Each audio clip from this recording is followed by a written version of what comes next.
నేను software employer. సంవత్సరానికి నేను 10 lakhs ఆఫ్ ప్యాకేజెస్ సంపాదిస్తున్నాను. నెక్స్ట్ సంవత్సరం నేను 20 lakhs ఆఫ్ ప్యాకేజెస్ ని సంపాదించాలి. నేను నా లైఫ్ మొత్తం కష్టపడుతూనే ఉండాలి. హరే కృష్ణ, మీరు ఇంత కష్టపడుతున్నారు కదా, ఈ కష్టమేందో జగన్నాథ్ భక్తుడిలాగా అవ్వచ్చు కదా. నేను నా కోసం కష్టపడుతున్నాను, నేను దేవుడి కోసం కష్టపడతలేదు. నేను రోజు కష్టపడుతూనే ఉండాలి. నా లైఫ్ మొత్తం కష్టపడుతూనే ఉండాలి. వీళ్ళని మూఢహ అంటారు. వీళ్ళు ఎప్పుడు గాడిద కష్టం పడుతూనే ఉంటారు. ఎందుకు పని చేస్తున్నారో కూడా వీళ్ళకి తెలియదు. మీరు దర్శించుకోవడానికి రావచ్చు కదా. నాకు టైం లేదు, నేను చాలా కష్టపడాలి.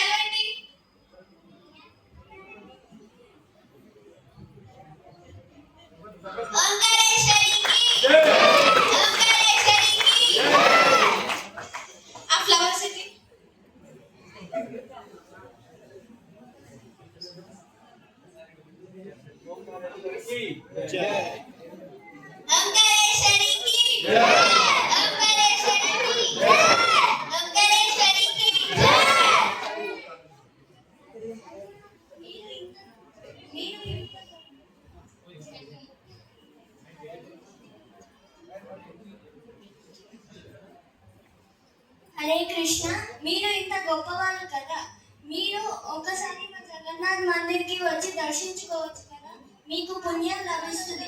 మీ వెనక ఉన్న వాళ్ళని అందరినీ కూడా తీసుకురావచ్చు కదా మా జగన్నాథ్ మందిర్కి.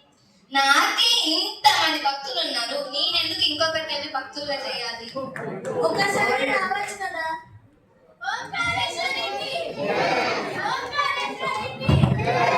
వీళ్ళని నరాధమ అంటారు. వీళ్ళు ఎప్పుడు సొసైటీలో పొలిటిక్ గా హై స్టేజ్ లో ఉండాలని కోరుకుంటారు. వీళ్ళు ఎప్పుడు అసలు భక్తురాలుగా అవ్వాలని అనుకోరు.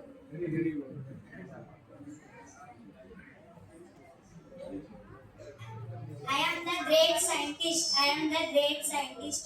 నేను ఈరోజు ఒక కొత్త స్పెషల్ లిక్విడ్ కనిపెట్టాను. I am the great scientist. మీరు స్పెషల్ హరే కృష్ణ, మీరు స్పెషల్ లిక్విడ్ ని కనిపెట్టారు కదా, ఇది దేవుడి వల్లే సాధ్యం. మీకు దేవుడు జ్ఞానం ఇచ్చారు కాబట్టి మీరు ఇలా కనిపెట్టారు. మీరు ఒకసారి జగన్నాథ్ మందిర్కి వచ్చి దర్శించుకోవచ్చు కదా. ఇదంతా జగన్నాథ్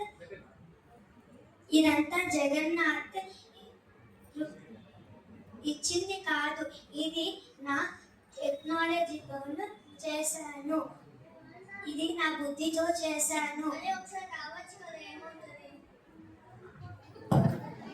వీళ్ళని మాయాయ పార్థిత జ్ఞాన అంటారు. వీళ్ళు ఎప్పుడు వాళ్ళ సొంతంగానే చేశాను, అసలు దేవుడిలే లేడు.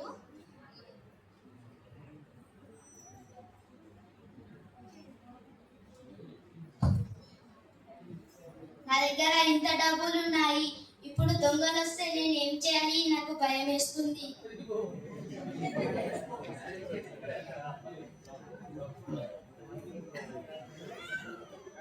నా దగ్గర ఇంత డబ్బులు ఉన్నాయి, ఇప్పుడు దొంగలు వస్తే నేను ఏం చేయాలి? నాకు భయం వేస్తుంది.